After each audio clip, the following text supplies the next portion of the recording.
오늘 우리에게 주시는 하나님 말씀은 여호수아 22장 10절에서 34절까지 말씀입니다. 구약성경 353페이지에 나와 있습니다.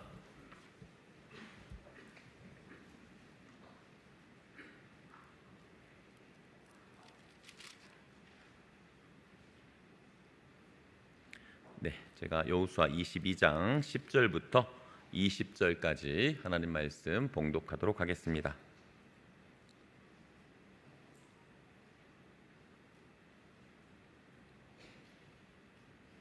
르벤 자손과 므낫세 반 지파가 가나안 땅 요단 언덕가에 이르자 거기서 요단가에 제단을 쌓았는데 보기에 큰 제단이었더라. 이스라엘 자손이 들은즉 이르기를 르벤 자손과 갓 자손과 므낫세 반 지파가 가나안 땅의 맨 앞쪽 요단 언덕가 이스라엘 자손에게 속한 쪽에 제단을 쌓았다 하는지라. 이스라엘 자손이 이를 듣자 곧 이스라엘 자손의 온 회중이 실로에 모여서 그들과 싸우러 가려 하니라. 이스라엘 자손이 제사장 엘라살의 아들 비느하스를 길랏 땅으로 보내어 르벤 자손과 갓 자손과 므낫세 반 지파를 보게 하되 이스라엘 각 지파에서 한 지도자씩 10 지도자들을 그와 함께 하게 하니 그들은 각기 그들의 조상들의 가문의 수령으로서 이스라엘 중에서 천부장들이라. 그들이 길앗 땅에 이르러 르벤 자손과 갓 자손과 므낫세 반 지파에게 나아가서 그들에게 말하여 이르되 여호와의 온 회중이 말하기를 너희가 어찌하여 이스라엘 하나님께 범죄하여 오늘 여호와를 따르는 데서 돌아서서 너희를 위하여 제단을 쌓아 너희가 오늘 여호와께 거역하고자 하느냐. 부월의 죄악으로 말미암아 여호와의 회중에 재앙이 내렸으나 오늘까지 우리가 그 죄에서 정결함을 받지 못하였거늘 그 죄악이 우리에게 부족하여서 오늘 너희가 돌이켜 여호와를 따르지 아니하려고 하느냐. 너희가 오늘 여호와를 배역하면 내일은 그가 이스라엘 온 회중에게 진노하시리라. 그런데 너희의 소유지가 만일 깨끗하지 아니하여건 여호와의 성막이 있는 여호와의 소유지로 건너와 우리 중에서 소유지를 나누어 가질 것이니라. 오직 우리 하나님 여호와의 제단 외에 다른 제단을 쌓음으로 여호와를 거역하지 말며 우리에게도 거역하지 말라. 세라의 아들 아간이 온전히 바친 물건에 대하여 범죄함으로 이스라엘 온 회중의 진노가 임하지 아니하였느냐. 그의 죄악으로 멸망한 자가 그 한 사람만이 아니었느니라 하니라. 아멘. 이제 며칠 있으면 이제 추석 명절 연휴가 되죠. 그래서 그런지 아무래도 모두들 이렇게 어느 정도 마음이 조금씩 이렇게 좀 들뜨고 이제 그런 것 같습니다. 어떻게 하냐고요? 그냥 촉 보면 압니다. 네, 좋잖아요. 예, 또 오랫동안 떨어져 있던 또 가족들도 또 다 함께 만나고 참 감사한 일이죠. 아무쪼록 이번 추석 명절에 모두들 주 안에서 참 복된 아주 행복한 그런 가족들과의 그런 만남 또 명절 좀 잘 지내실 수 있기를 바랍니다. 모두 건강하게 또 그래서 다음 주에 또 뵀으면 좋겠어요. 자, 오늘은 지난주에 이어서 공동체적 삶의 원리 두 번째 오해와 이해라는 제목으로 말씀을 전하겠습니다.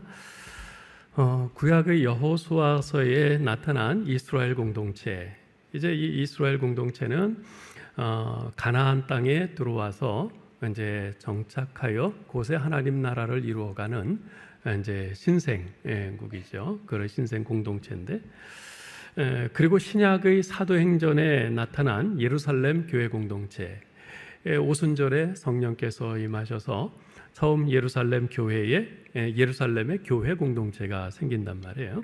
자, 그런데 이 구약 여호수아서에 나타난 이스라엘 공동체와 신약의 사도행전에 나타난 예루살렘 교회 공동체 사이에는 매우 흥미로운 공통점이 발견됩니다. 그것은 양쪽 공동체를 위기로 몰고 간 공동체의 내부에서 분출된 두 가지 문제점입니다. 첫째는 공동체 구성원의 탐심입니다. 우리가 이미 살펴보았듯이 여호수아 7장은 여리고성 전투에서의 승리 후에 아간의 탐심으로 인해서 이스라엘 공동체가 아이성과의 전투에서 패배하고 큰 좌절을 겪지 않습니까? 마찬가지로 사도행전 5장에 보면요, 한참 부흥하던 예루살렘 교회 공동체가 아나니아와 삽비라 부부의 탐심으로 인해서 제동이 걸립니다. 둘째는 공동체 구성원들 간의 오해로 인해 초래된 위기입니다. 사도행전 6장에 보면요, 당시 예루살렘 교회 공동체는 외국에서 온 헬라파 유대인들과 이스라엘 본토 토박이인 히브리파 유대인들로 구성되어 있었는데요, 이 헬라파 유대인들이 자기들 과부들이 그 히브리파 유대인들에 의해서 차별 대우받고 있다고 오해하면서 교회 내에 이 양쪽 그룹 사이에 갈등이 고조되었습니다. 이 헬라파 과부들에 대한 차별 대우는 전혀 사실이 아니거든요. 그러나 겉보기에는 그렇게 보였기에 이 교회 내에 헬라파 유대인들이 오해한 거죠. 여호수아서 또한 이스라엘 공동체가 서로 간의 오해로 인해서 분열의 위기, 내란의 위기에 직면한 그 모습을 보여줍니다. 그것이 바로 오늘 본문입니다. 오늘 본문을 통해서 우리가 그 내용을 좀 자세히 살펴보고요, 이스라엘 공동체가 그 위기를 어떻게 극복했는지, 그래서 오늘날 동일한 문제를 늘 안고 있고 그런 문제가 상존해 있는 우리 교회 공동체가 이러한 위기들을 어떻게 극복할 수 있는지, 이런 것을 같이 말씀을 통해서 보려고 합니다. 요단강 동편에 기업을 얻은 세 지파, 르우벤 지파, 갓 지파, 므낫세 반 지파는 가나안 정복 전쟁이 끝나자 다른 지파들과 작별하고는 마침내 자신들이 기업으로 돌아갑니다. 몇 년 만에요? 무려 7년 만에 돌아갑니다. 자, 그런데 그들은 요단강을 건너기 전에 요단강 언덕가에 이르자 거기에서 큰 제단을 쌓았습니다. 그런데 그들의 그러한 행위가 이 가나안 땅에 정착한 이스라엘의 다른 지파들의 오해를 불러일으켰어요. 아니, 저 요단강 동편에 있는 그 세 지파가 여호와를 반역하고자 하는 거 아닌가? 저들이 왜 졌다가 제단을 쌓지? 저들이 다른 신을 섬기려고 하는 거 아니야? 이런 오해를 불러일으킨 겁니다. 왜냐하면 과거 성막이 없었을 때는 하나님의 사람들, 예를 들어서 아브라함, 이삭, 야곱 같은 그 족장들이 가는 곳마다 제단을 쌓고 거기서 경배를 드렸습니다. 그런데 성막이 만들어진 후로는 성막에서 하나님께 제사를 드리고 경배하도록 되어 있었거든요. 자, 그런데 이 동쪽 세 지파가 지금 실로에 성막을 안치해 놓고 그곳에서 예배드리도록 되었는데, 아니, 요단강가에 큰 제단을 쌓은 겁니다. 그러니까 이 다른 지파들이 오해하는 것은 어찌 보면 당연한 일이죠. 사실 이 요단 동쪽의 이 세 지파들은 과거에도 다른 지파들로부터 오해받을 그런 행동을 한 적이 있었습니다. 우리가 민수기 32장에 보면 모세가 살아있을 당시에 그들이 모세에게 요청하죠. 모세님, 우리들은 저 요단강 건너가지 않고 이 요단강 동편에 이 비옥한 목초진 길르앗 땅에 우리가 여기서 정착하며 살고 싶습니다. 허락해 주세요. 그렇게 요청을 합니다. 그들의 요청은 이제 요단강을 건너서 가나안 정복 전쟁을 앞두고 있는 다른 형제 지파들을 돌보지 않고 자기들 이익만 챙기는 아주 이기주의자들이라고 이렇게 오해를 받았습니다. 자, 그랬는데 이제 그들이 또다시 다른 지파들의 오해를 불러일으킬 만한 그런 행동을 한 거죠. 우리나라 속담에 오얏 나무 밑에서 갓끈을 고쳐매지 말라는 그런 속담이 있지 않습니까? 쓸데없는 오해받을 행동은 하지 말라는 거죠. 그런데요, 자신의 행동이 다른 사람들의 오해를 불러일으킨 경우 사람들은 흔히 자신의 진심은 그렇지 않은데 다른 사람들이 오해를 한다고 불평을 합니다. 사람들이 내 진심을 몰라줘, 그래요. 자신은 잘못이 없고 오해를 한 다른 사람들이 잘못이라는 겁니다. 자신은 억울하다는 거예요. 분명 그런 면도 있을 겁니다. 그러나 그렇게만 말할 수는 없습니다. 오해를 한 다른 사람들 탓만 말고 내 자신도 혹시 다른 사람들의 오해를 받을 행동을 하지 않았나, 좀 그렇게 자신을 돌아보아야 합니다. 그래서 우리가 고린도전서 8장에 보면요, 사도 바울은 우상은 아무것도 아니며 세상에 오직 하나님 한 분밖에 없는 줄 알기 때문에 자신은 우상에게 바쳐졌던 그 재물을 먹어도 아무 거리낌이 없다고 말을 합니다. 그렇지만 자신의 그러한 행동이 믿음이 연약한 사람들의 오해를 불러일으키고 또 그들을 시험에 빠지게 할 수도 있기에, 그렇다면 자신은 차라리 우상에게 바쳐진 음식은 먹지 않겠다 말합니다. 왜냐하면 형제를 실족하게 하는 것은 곧 그리스도께 죄를 짓는 것이기 때문입니다. 우리 고린도전서 8장 9절로 13절을 같이 한번 읽어볼까요? 그런즉 너희의 자유가 믿음이 약한 자들에게 걸려 넘어지게 하는 것이 되지 않도록 조심하라. 지식 있는 내가 우상의 집에 앉아 먹는 것을 누구든지 보면 그 믿음이 약한 자들의 양심이 담력을 얻어 우상의 재물을 먹게 되지 않겠느냐? 그러면 내 지식으로 그 믿음이 약한 자가 멸망하나니 그는 그리스도께서 위하여 죽으신 형제라. 이같이 너희가 형제에게 죄를 지어 그 약한 양심을 상하게 하는 것이 곧 그리스도에게 죄를 짓는 것이니라. 그러므로 만일 음식이 내 형제를 실족하게 한다면 나는 영원히 고기를 먹지 아니하여 내 형제를 실족하지 않게 하리라. 중요한 것은 나의 믿음이나 자유보다도 다른 형제들, 믿음의 공동체를 생각하면서 나의 자유를 절제하는 것입니다. 왜냐하면 이 교회 공동체가 중요하잖아요. 우리 공동체의 하나됨을 지키는 것이 중요하잖아요. 우리 주 예수 그리스도께서 십자가에서 자신의 생명을 바쳐서 이루신 이 교회 공동체인데 우리가 그러한 나의 그 자유를 절제하지 아니함을 인해서 다른 사람들의 형편은 고려하지 않고 그냥 나는 자유하다고 해서 그렇게 행한다면, 그래서 교회가 어려움을 겪고 하나됨이 깨진다면 그것은 정말 우리 주님께 얼마나 죄송스러운 일이겠어요. 한편 그렇게 요단 동편의 세 지파가 요단가에 큰 제단을 쌓았다는 소식을 이 요단 서편의 가나안 땅에 있는 그 지파들이 들었어요. 그러자 그들은 아니 저 요단 동편 지파들이 하나님을 반역하려는 거 아닌가? 이렇게 오해를 합니다. 그래서 이거 그냥 놔둬서는 안 되겠다. 우리가 가서 싸워야겠다. 이렇게 싸우러 가려고 해요. 이제까지 가나안 정복 전쟁을 치르면서 이들은 여호와 하나님께 대한 충성심이 한껏 고조되어 있었습니다. 그랬던 그런 그들이기에 저 요단 동편 지파들이 다른 제단을 쌓고 하나님을 배반하려 한다는 생각이 들자 가만히 있을 수 없었던 거죠. 자, 그런데 여기부터가 중요합니다. 그들은 경솔하게 전쟁을 시작하지 않았어요. 먼저 제사장 비느하스를 비롯해서 각 지파에서 한 사람씩 도합 10명의 지도자들을 그들에게 보내서 진상을 파악하게 합니다. 혹시 자신들이 그들을 오해한 것일 수도 있기에 신중을 기한 것이죠. 설령 오해가 아니었다 할지라도 같은 형제 지파 아니겠어요? 그래서 이 형제 지파들 간에 전쟁을 하기 전에 먼저 그들을 설득하고 그들의 죄를 지적하고 그래서 그들이 돌이킬 수 있으면 그건 좋은 거 아니겠어요? 그렇게 하기 위함이었죠. 그렇게 함에 있어서 이 비느하스를 비롯한 이스라엘의 대표단은 과거 부올의 죄악으로 말미암아 이스라엘이 여호와 하나님의 진노를 사서 재앙당했던 역사를 떠올리면서 그들이 잘못을 꾸짖습니다.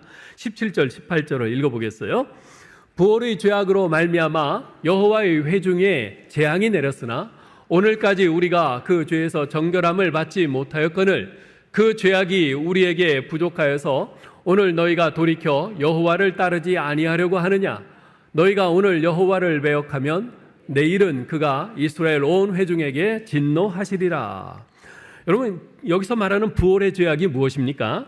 과거 이스라엘 백성들이 모압 병지 시딤에서 모압과 미디안 여인들의 유혹을 받아서 그들과 음행을 합니다. 그 정도에서 그치는 것이 아니라 그 모압과 미디안이 숭배하는 그 모압의 신 바알을 숭배하면서 하나님의 말씀을 거역을 합니다. 하나님께 범죄합니다. 우상 숭배의 죄를 범하는 거죠.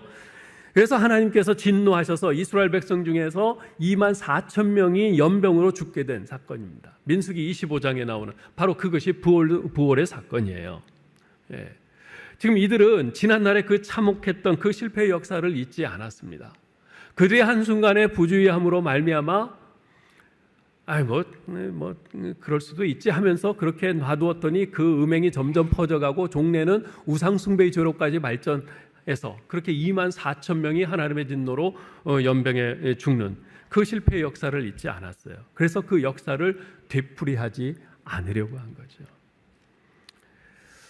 일제강점기 당시 우리나라의 민족 지도자였던 단재 신채호 선생은 역사를 잊은 민족에게 미래는 없다라는 말을 했습니다.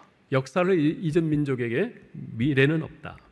성공의 역사든 실패의 역사든 나라의 역사든 교회의 역사든 한 개인과 가정의 역사든 과거로부터 배워야 합니다. 우리가 미래는 모르지만 지나온 과거는 우리의 기억 속에 있습니다. 그 과거로부터 배워야 합니다. 과거의 교훈을 잊지 말아야 합니다. 그래야 과거의 잘못을 되풀이하지 않을 수 있고 더 나은 미래를 향해 나아갈 수 있습니다. 이런 면에서 우리가 우리 나라를 위해서 좀 많이 기도해야 합니다. 특별히 우리나라 정치 지도자들을 위해서 기도해야 돼요. 우리가 계속해서 뉴스를 통해서 보고 듣는 우리나라의 정치인들이 어쩌면 이렇게 과거에 정말 그 정치인들이 잘못해서 그렇게 우리나라가 어려움을 겪었던 이런 역사들을 그대로 되풀이하는지 모르겠어요. 예? 정말 너무나 안타깝고 답답해요. 우리가 위해서 열심히 기도해야 됩니다. 여든 야든 우리나라 정치인들이 정말 제발 좀 정신 차리고 지난날의 그 실패로부터 교훈을 받고 정말 그들이 진정 이 나라와 민족을 위해서, 정말 선거할 때는 다들 나라와 민족을 위해서 하겠다고 자기 뽑아달라고 그런 사람들 아니에요? 좀 그렇게 나라와 민족을 위해서 좀 헌신하는 그런 정치인들이 될 수 있도록 우리가 위해서 기도해야 합니다. 예. 우리 개인이나 가정도 마찬가지입니다. 여러분들도 가만 돌아보면 여러분 개인사에서 한때 잘못 생각해서 그렇게 잘못 판단해서 실패한 그런 쓰라린 경험들이 있을 거예요. 가정도 마찬가지고요. 여러분이 개인적으로든 가정적으로든 지난날에 그런 역사를 통해서 배워야 할 게 뭡니까? 그걸 놓치지 마세요. 과거는 흘러갔다? 아닙니다. 과거는 다시 돌아옵니다. 반복됩니다. 반복되는 그 역사, 다시 그 쓰디쓴 역사를 되풀이하지 않기 위해선 과거로부터 우리가 교훈을 받고 그것을 다 잘 살펴서 우리가 되풀이하지 않도록 해야 합니다. 우리 교회도 마찬가지입니다. 우리 교회가 이제 56년의 역사를 보내고 57년째에 접어들었어요. 지난 57년간의 우리 교회의 역사를 통해서 참 감사한 일 많죠. 감사하고 기쁜 일들 많아요. 그걸 통해서도 배울 수 있고 또 한편으로 어려웠던 이제 그런 순간들도 있었을 겁니다. 그때 그런 순간들을 통해서 주님께서 주시는 또 교훈들이 있을 겁니다. 그런 것들을 우리가 하나하나 잘 기억하고 그것을 잘 디딤돌 삼아서 우리 교회가 그런 어려움들을 다시 되풀이하지 않도록, 실패를 반복하지 않도록 우리가 해야 합니다. 한편 비느하스와 대표단은요, 동쪽 지파들이 돌이킬 수만 있다면 자신들이 어떠한 손해도 감수하겠다는 이런 자세를 보입니다. 19절 읽어보죠.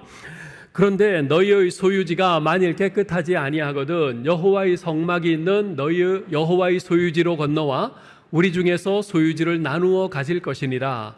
오직 우리 하나님 여호와의 제단 외에 다른 제단을 쌓음으로 여호와를 거역하지 말며 우리에게도 거역하지 말라. 만일 이 동쪽 이 세 지파가 돌이키기만 한다면 이 서쪽 지파들이 자신들이 이제까지 힘들게 전쟁에서 얻은 자신들의 기업 그 땅까지도 기꺼이 그들에게 나누어 주겠다 제안한 겁니다. 이건 굉장히 큰 결단이고 희생이죠. 네. 이 자신들의 정말 그 피고지 이 형제 지파들이 그 죄 가운데 빠지지 않도록, 죄 가운데 빠져서 멸망당하지 않도록 그들이 다시 돌이키기를 바라는 그 간절한 마음을 볼 수 있습니다. 특별히 오늘 이 19절 9절에서요. 우리가 19절에서 우리 시선을 잡아 끄는 것은 비느하스가 이 동쪽 지파들의 땅을 너희의 소유지라고 이렇게 부릅니다. 그리고 서쪽 지파들의 땅을 여호와의 성막이 있는 여호와의 소유지라고 부르고 있어요. 네. 여기서 우리는 이 가나안 땅에 정착한 이 서쪽 지파들이 동쪽 지파들에 대해서 너희는 어째서 여호와의 성막이 있는 여호와의 소유지가 아닌 그곳에 정착하느냐라고 하는 그런 불만을 가지고 있는 것을 볼 수 있습니다. 하나님이 주시마 약속하신 땅은 요단강 건너 이 서편 가나안 땅인데 너희들은 어째서 하나님께서 약속하신 땅이 아닌 그곳에 머물려고 하느냐. 그곳이 아무리 비옥하다고 해서 하나님께서 약속하지 않은 그 땅에 머물려고 하는 거, 그게 옳은 거냐? 지금 이런 질책의 내용이 거기에 담겨 있는 겁니다. 힘들고 어려워도 여호와께서 약속으로 주신 땅, 여호와의 소유지에 머물러야 한다는 겁니다. 아무리 비옥하고 풍요롭고 세상적으로 좋아 보여도 약속의 땅이 하는 곳에 머무는 것은 의미가 없다는 겁니다. 왜냐하면 복의 근원은 바로 하나님께 있기 때문에 그렇습니다. 여러분, 룻기에 엘리멜렉과 나오미가 그러지 않았습니까? 그들은 하나님이 약속하신 땅에 기근이 들자, 야, 이래선 우리 굶어 죽겠다, 먹고 살기 위해서 모압 지방으로 이주를 합니다. 그런데 그곳에서 그들은 먹고 사는 문제는 해결됐을지 모르지만 남편과 두 아들을 잃어버리고 세 과부만 남게 되었어요. 결국 나오미의 인생은 하나님이 주신 약속의 땅 이스라엘로 돌아와서 비로소 회복이 되었습니다. 여러분, 신앙생활을 하면서요, 하나님의 약속이 아닌 자기 자신이 보기에 좋아 보이고 유리한 것을 선택하며 사는 사람들이 많이 있습니다. 우리도 종종 그렇게 하죠. 그런 실수를 합니다. 그것이 우리의 연약함이기에 이해는 돼요. 그러나 무엇이 유리하고 편리하고 좋은지를 따지기 전에 근본적으로 정말 우리가 그리스도인이라면 반드시 생각해야 할 것이 있습니다. 이곳이 하나님께서 내게 머물라고 하신 곳인지 아닌지, 내게 허락하신 곳인지 아닌지를 먼저 물어야 합니다. 하나님이 원하신 곳이라면 아무리 어려움이 있어도 그곳에 머물러야 합니다. 그것이 내가 살 길이요 복된 길입니다. 내가 보기에 편한 길, 세상적인 잣대로 재어볼 때 유리한 길은 당장은 원하는 것을 얻을 수 있을지 몰라도 하나님의 축복에서 멀어지는 길입니다. 이것을 꼭 기억하실 수 있길 바라요. 여러분, 특별히 교회 공동체를 떠나거나 멀리하지 마시기 바랍니다. 여러분, 우리의 삶에는요, 함께 예배하고 함께 기도하고 함께 찬양하고 함께 교제하며 함께 축복하고 격려하는 공동체가 꼭 필요합니다. 그 공동체에 소속되는 것이 꼭 필요해요. 인생을 어렵게 살고 쉽게 무너지는 사람들의 특징은 좋은 공동체가 없다는 겁니다. 제가 가만 보니까 참 장례식들이 많이 생기잖아요. 그래서 장례식에 가서 이렇게 보면 끝까지 장례식에 참석해서 슬픔을 함께하면서 위로하는 사람도 구역 식구들이요, 또 어려움이 생겼을 때 기도해주고 십시일반 모금해서 도와주고 버팀목이 되어주는 사람들도 구역 식구들, 교회 식구들이에요. 어찌 보면 피를 나눈 친동기간보다도 훨씬 더 의지가 되는 사람들이 바로 구역 식구들이고 교회 식구들이더라고요. 여러분이 속한 구역 공동체를 다시 세워가실 수 있길 바라요. 지난 3년간 이 코로나로 인해서 우리 구역들 거의 모이지 못했어요. 그래서 이제 다시 회복하는데 지금 시간이 걸립니다. 그렇지만 여러분들, 이 구역 공동체, 내가 함께 소속돼서 나를 위해서 함께 기도해주고 내가 위해서 기도해주고 우리가 함께 서로 울고 웃고 할 수 있는 이 귀한 공동체, 이거 꼭 필요해요. 이게 꼭 필요해요. 우리가 저 천성을 향해서 가는 동안 이 세상, 이 죄악 세상, 이 험한 세상에서 어떻게 혼자 살아가려고 그러세요? 우리가 이 구역 공동체를 다시 잘 세워야 합니다. 그리고 열심히 참여해야 합니다. 함께 모여서 하나님께 예배하고 서로를 위해서 뜨겁게 기도하고 또 사랑을 같이 나누실 수 있기를 바랍니다. 결국 이 비나스를 비롯한 이 서쪽에서 온 10명의 지도자들, 그들이 신중하고 지혜로운 행동이 형제들 간에 피 흘리는 그 비극을 막았습니다. 그들의 자기 희생의 사랑이 공동체의 분열을 막고 하나님 나라를 세울 수 있었습니다. 사도 바울도 갈라디아서 6장 1절 2절에서 이와 비슷한 말씀을 합니다. 같이 읽어볼까요? 형제들아, 사람이 만일 무슨 범죄한 일이 드러나거든 신령한 너희는 온유한 심령으로 그러한 자를 바로잡고 너 자신을 살펴보아 너도 시험을 받을까 두려워하라. 너희가 짐을 서로 지라. 그리하여 그리스도의 법을 성취하라.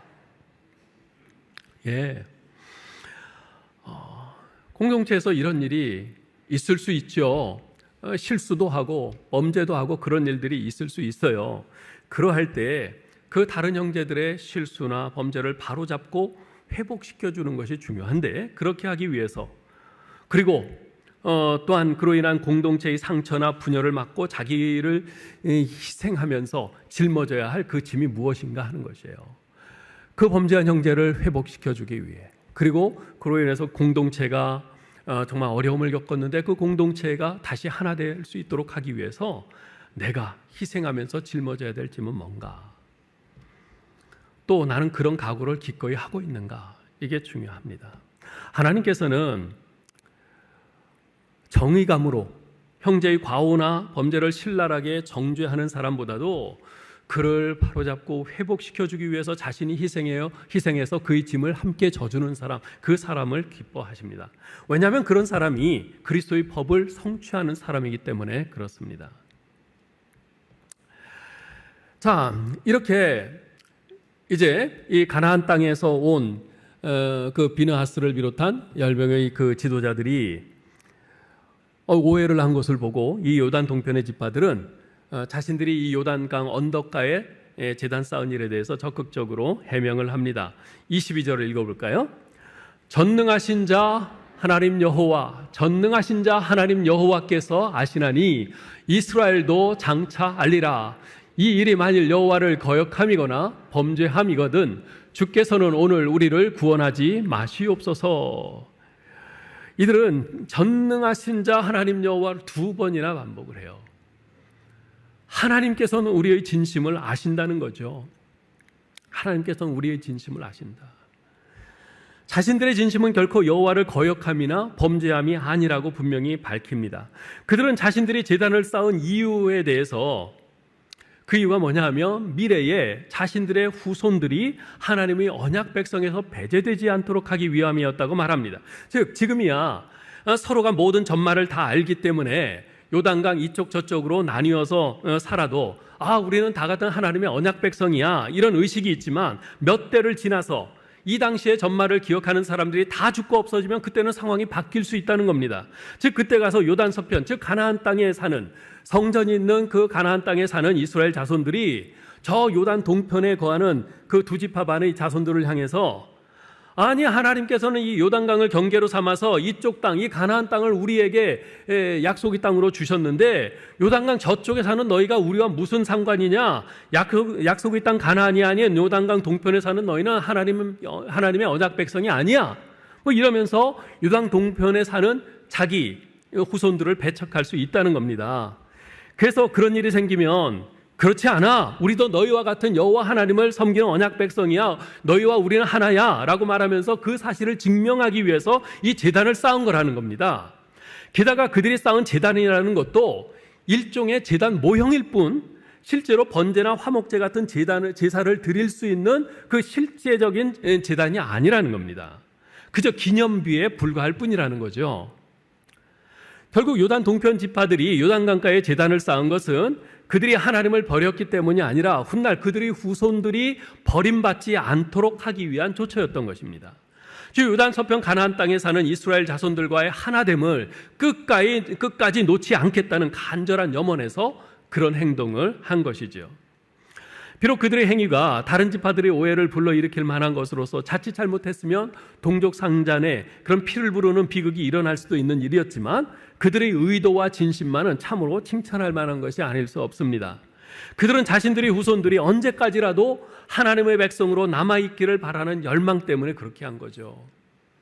이 요단강에 정말 요단강 서편에 성전이 있고 그런데 거기서부터 떨어져서 반대편에 사는 자기의 후손들 이러다가 정말 몇 대 지나면은 그 여호와 하나님 신앙을 잃어버리고 언약 백성이라는 그 정체성도 다 잃어버리고 그렇게 되지 않을까 그것을 우려해서 그렇게 되지 않도록 언제까지나 여호와 하나님을 사랑하고 섬기는 언약 백성으로 남아있기를 바라는 그 열망 때문에 그들은 요단강 동편 자신들의 기업으로 돌아가기 전에 미래를 준비하는 그 행동을 한 것이죠. 사랑하는 성도 여러분, 우리가 이러한 요단 동편 이 백성들의 이러한 행동을 보면서 우리가 마음속에 받아야 할 그런 귀한 교훈이 있습니다.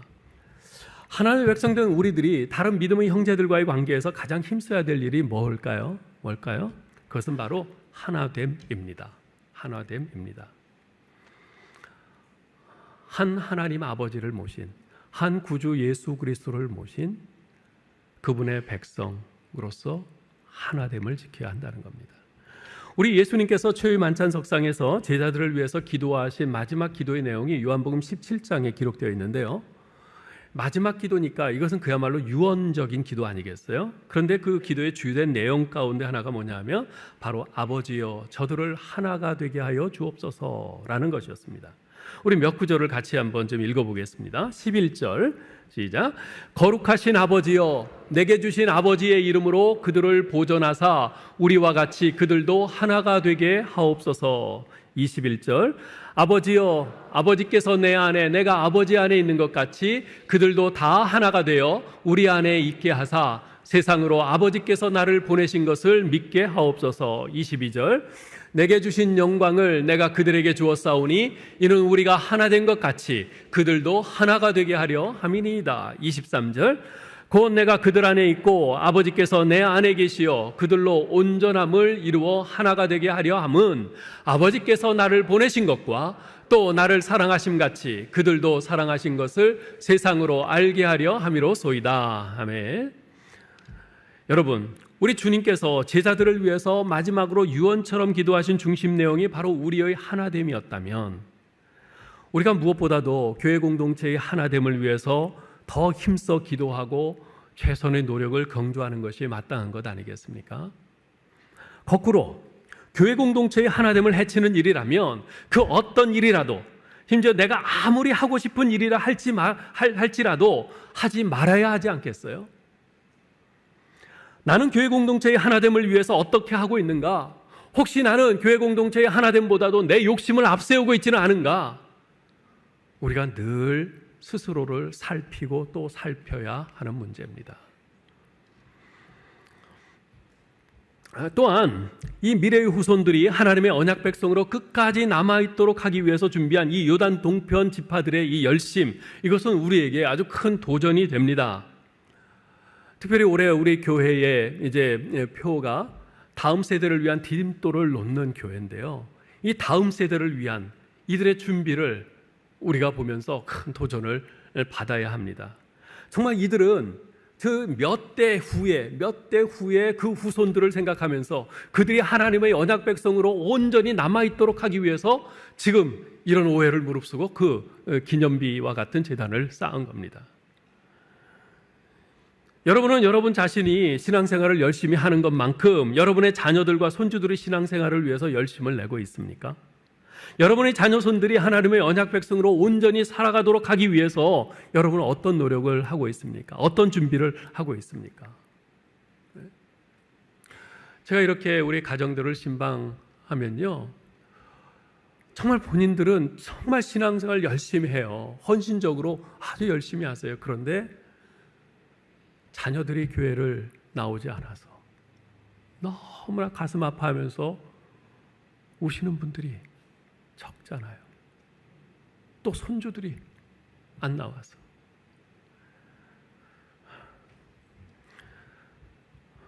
오랫동안 정말 간절히 기도하고 했는데도 안 되니까 이제 체념하시는 그런 분들도 적지 않더라고요. 그러나 여러분, 체념하시면 안 됩니다. 하나님께서 아직 내 생명 호흡을 남겨두셨으면 이유가 있는 겁니다. 아직 죽게 돌아오지 않은 내 자녀 손들을 위해서, 그들을 위해서 계속해서 기도하고 정말 그들이 듣기 싫어해도 계속 권면하고 또 권면하고 그렇게 하라고 나를 남겨두신 것이죠. 그것이 바로 우리의 사명입니다. 우리의 책임이고 의무입니다. 우리 마지막 호흡 다하는 그 순간까지, 그리고 우리가 죽어가면서 마지막 유언으로라도 그들에게 그 이야기를 해야 합니다. 그 이야기를 해야 합니다. 한편 요단 동편 지파들의 적극적인 해명을 들은 제사장 비느하스와 요단 서편 지도자들은 모든 오해를 풀었어요. 그리고 아주 참 너무 감사하고 좋게 여겼습니다. 그리고 돌아가서 가나안 땅에 거주하는 요단 서편 지파들에게 이 내용을 보고를 합니다. 그러자 모든 이스라엘 자손들이 함께 즐거워하면서 하나님을 찬양했어요.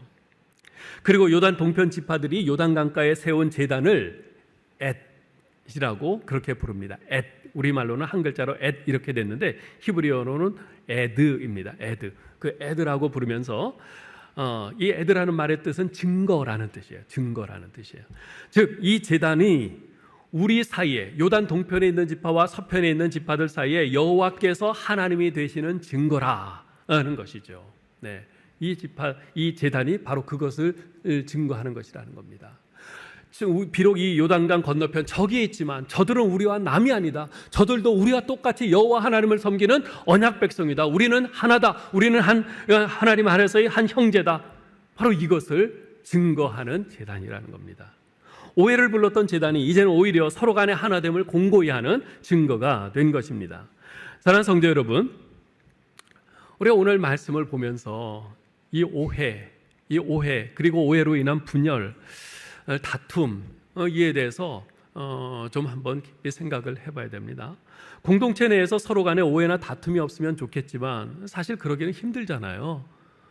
거의 불가능합니다. 늘 이런저런 오해나 다툼이 생깁니다. 문제는 그런 오해나 다툼이 있는 것이 문제가 아니라 그 다음이 문제예요. 제가 늘 말씀드리죠. 그 다음이 중요하다고. 오해나 다툼이 생겼을 때 그러면 그 다음에 어떻게 할 거냐, 그것을 어떻게 다룰 것이냐, 이것이 중요한 것입니다. 그 행보에 따라서 교회가, 공동체가 분열될 수도 있고요, 공동체가 더욱 단단해질 수도 있는 겁니다. 사실 우리 예수님만큼 사람들로부터 오해를 많이 받으신 분도 없습니다. 사람들 눈에는 예수님의 언행이 율법에 반하는 것처럼 그렇게 보였어요. 그렇게 오해하고 비난하는 이들에게 예수님께서 아주 적극적으로 해명을 하십니다. 마태복음 5장 17절 보세요.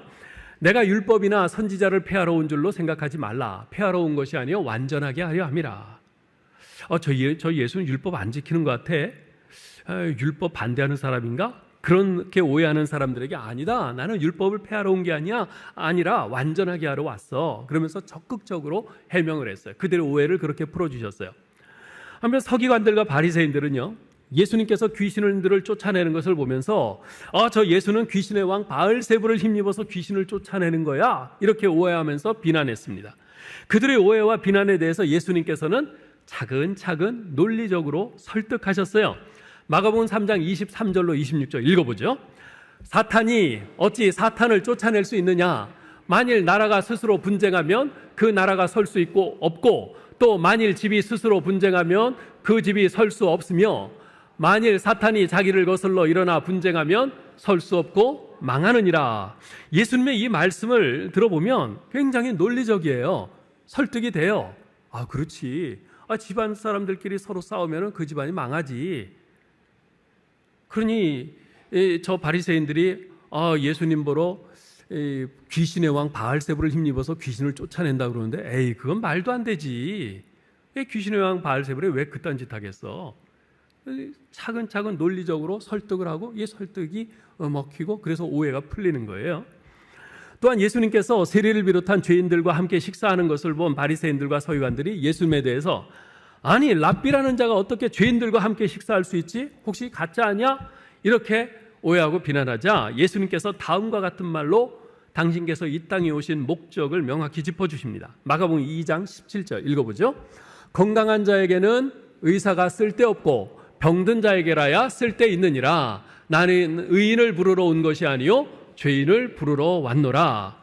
예수님께서 자신의 목적을 분명히 말씀하세요. 나는 병든 자, 죄인을 위해서 왔다. 예? 니들이 저 죄인이라고 말하는 저 죄인들, 세리들, 창기들, 그 사람들도 하나님이 사랑하신다. 그 사람들도 고침 받아야 돼. 난 그 목적을 가지고 온 사람이야. 그래서 내가 그들과 함께 하는데 뭐가 잘못됐니? 이러시는 거죠. 이렇듯 예수님께서는 상대방의 오해를 풀어주기 위해서 적극적으로 해명도 하시고 논리적으로 설득도 하시고 또 자신이 온 목적을 명확히 짚어주면서 그렇게 말씀하셨지만, 그렇다고 해서 언제나 사람들이 예수님을 다 이해했던 것은 아니었습니다. 오병이어의 기적사건 잘 아시죠? 그 사건 이후에 저 예수님이 우리의 왕이 되면 먹고 사는 걱정은 없겠다. 그러면서 예수님 가는 곳마다 따라오는 군중들에게 예수님께서 이런 말씀을 하세요. 요한복음 6장 26절 27절 읽습니다. 내가 진실로 진실로 너희에게 이르노니 너희가 나를 찾는 것은 표적을 본 까닭이 아니요 떡을 먹고 배부른 까닭이로다. 썩을 양식을 위하여 일하지 말고 영생하도록 있는 양식을 위하여 하라. 이 양식은 인자가 너희에게 주리니 인자는 아버지 하나님께서 인치신 자니라. 또 6장 51절 54절도 있습니다. 나는 하늘에서 내려온 살아있는 떡이니 사람이 이 떡을 먹으면 영생하리라. 내가 줄 떡은 곧 세상의 생명을 위한 내 살이니라. 내 살을 먹고 내 피를 마시는 자는 영생을 가졌고 마지막 날에 내가 그를 다시 살리리라. 아멘. 지금 우리는 이 내용을 다 아니까 이 말씀이 이해가 되지만 뭐 내 살을 먹고 뭐 내 피를 마시고 이게 솔직히 그 당시 사람들에게 이해가 되겠어요? 이해가 안 됐을 겁니다. 그래서 예수님의 말씀을 이해하지 못한 많은 사람들은 심지어 예수님의 제자라고 하는 12제자 말고 70인 제자도 있고 그러잖아요. 그 제자들 중에서도 예수님을 떠나가고 다시는 예수님과 함께 다니지 않았습니다. 그렇다고 해서 예수님께서는 그들의 귀에 듣기 좋은 말로 타협하지 않으셨어요. 그들의 오해를 풀어주기 위해서 애쓰셨지만 진리를 타협하면서까지 그렇게 하지는 않으신 것이지요. 오늘 본문의 이스라엘 공동체는 이러한 예수님의 모습을 많이 닮아 있습니다. 동편 지파들이나 서편 지파들이나 이런 예수님 모습을 많이 닮아 있어요.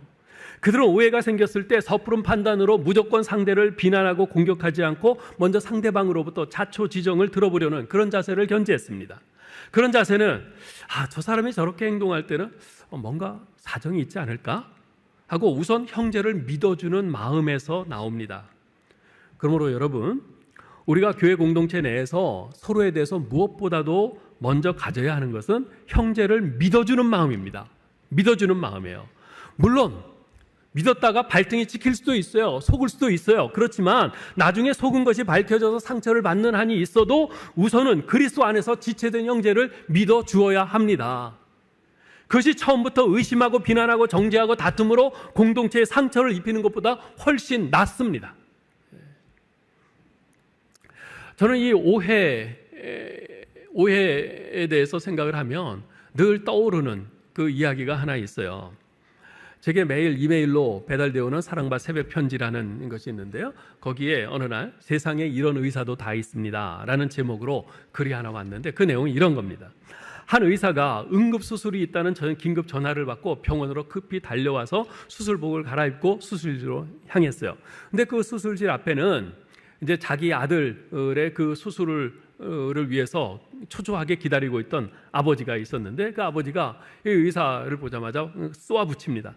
아니, 연락한 지가 언젠데 인제 옵니까? 오는데 하루 종일 걸려요? 내 아들의 생명이 얼마나 위급한지 몰라요? 의사로서 책임의식도 없습니까? 그러면서 막 쏘아붙여요. 그래서 이 의사가 이제 죄송합니다. 제가 외부에 있어서 그랬습니다. 전화 받자마자 달려왔습니다. 이제 수술을 시작할 테니까 조금만 진정해 주세요. 그렇게 양해를 구합니다. 그렇지만 이 아이의 아버지가 막무가내요. 씩씩대면서 진정하라고? 당신의 아들이 지금 내 아들과 같은 상황이라면 진정할 수 있겠어? 내 아들 죽으면 당신 책임질 거야? 그러면서 막 화를 냅니다. 어쨌건 수술이 진행이 됐어요. 몇 시간 동안의 수술이 끝나고 의사가 밝은 표정으로 나와서 말합니다. 다행히 수술이 성공적으로 끝났습니다. 더 궁금한 것이 있으면 이제 간호사가 나와서 말씀드릴 테니까 간호사에게 듣고 질문을 하십시오. 그러고는 이 아버지가 뭐라고 말하기도 전에 막 달려서 나간 거예요. 그 모습을 보고선 이 아이 환자의 아버지가 기가 막힌 거예요. 간호사가 나오니까 아니 어쩌든지 저럴 수 있어. 저 의사가 왜 저렇게 거만해요? 이 수술 받는 그 아들, 생사를 왔다 갔다 하는 그 아들을 걱정하는 이 아버지의 심정은 이해하지 못합니까? 그래서 그 아버지가 지금 질문을 하려고 하는데 그 몇 분을 못 기다리고 저렇게 달려 나갑니까? 그러자 간호사가 상기된 얼굴로 대답합니다. 의사 선생님 아들이 어제 사고로 목숨을 잃었습니다. 장례 중 수술 전화를 받고 급히 돌아오신 겁니다. 그래서 아드님 목숨을 살리고 장례를 마무리하러 급히 가신 것이지요. 이 마지막 간호사의 말을 들으니까 이해가 되죠. 다 용납이 되죠. 어떠신가요? 혹시 이 글 속에 나오는 그 환자 소년의 아버지가 바로 나 아닌가 하는 이런 생각이 들지는 않으시는지요? 상대방에 대한 성급한 판단과 오해는 결국 부끄러움을 남기게 됩니다. 그리고 서로의 관계에 치명적인 손상을 가져옵니다. 그것은 교회라고 해서 다르지 않습니다. 교회의 경우 그러한 성급한 판단과 오해는요, 교회 공동체를 균열시키는 결과를 가져오기도 합니다. 교회 안에서 실제로 이런 일들이 얼마나 많이 발생하는지 모릅니다. 저 사람이 저렇게 행동할 때는 뭔가 사정이 있지 않을까 하고 우선 형제를 믿어주고 이해하려는 그런 마음을 먼저 가져야 합니다. 섣불리 정죄하고 판단하고 오해하고 그렇게 하면은 결국 공동체가 어려워집니다. 또한 자신의 진심이 오해받고 의심받을 때 상대방이 자신의 진심을 몰라준다고 원망하고 감정적으로 반응하기보다는 이 요단 동편 지파들이 한 것처럼, 우리 예수님께서 그러신 것처럼 차분하게 자초지종을 설명하면서 상대방의 오해를 풀어주려는 그런 자세가 필요합니다. 설사 상대방이 나의 해명을 들여보려 하지 않고 계속 막무가내로 공격한다 해도 저럴 만도 해, 내가 오해받을 짓을 했지, 이런 생각을 하면서 역지사지 상대방 입장에서 생각을 해보는 거죠. 그러면서 어떻게든 상대방의 오해를 풀어주기 위해서 계속 참고 노력해야 합니다. 그리고 성령께서 개입하셔서 우리 서로 간의 오해를 풀어주시고 다시 온전한 하나됨을 이룰 수 있게 해달라고 간구해야 합니다. 그렇게 할 때 성령께서 역사하셔서 서로 간의 오해가 풀리고 비온 뒤에 땅이 더욱 단단해지는 것처럼 우리 공동체의 관계도 더욱 견고해질 것입니다. 그리고 오늘 본문에서 보는 것처럼 다 함께 기쁨과 즐거움이 넘치고 하나님께 감사와 찬송을 올려드리는 그런 공동체로 나아가게 될 것입니다. 아무쪼록 우리 화성교회 공동체가 정말 우리 공동체를 무너뜨리고 분열시키려는 사탄의 온갖 그 괴계, 그 방해 공작, 그런 것에 넘어가지 말고 오직 오늘 본문을 통해서 깨닫게 해주신 이 교훈을 따라 우리 화성교회 공동체 하나됨을 위해서 모두 열심히 기도하시고 행하는 저와 여러분 될 수 있기를 주님의 이름으로 축원합니다.